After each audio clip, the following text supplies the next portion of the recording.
پلار مام پرېږده تنها د دې ژوندون پر لار. پیغمبر علیه الصلاۃ والسلام فرمایي مروا اولادکم بالصلاة وهم ابناء 7 سنین.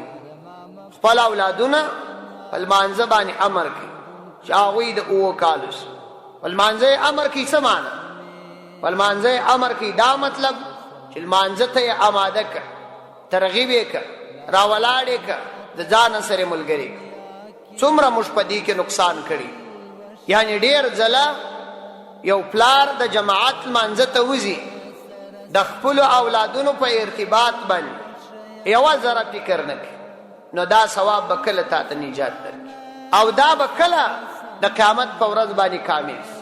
خو د دغه اولاد حق په تا باندې پاتو. او پیغمبر علیه السلام فرمایي وضربوهم علیها، او تاسو د خپل اولادونو پر د لمانځه باندې اووي د ادب په اندازه وهل ورکړي، د نفس او د خواهشات وهل نه چې ته خپل قهر باندې سوړ کړې، دا منع دی. وهم ابناء 10 سنین، چې هغوی د 10 کالو سي.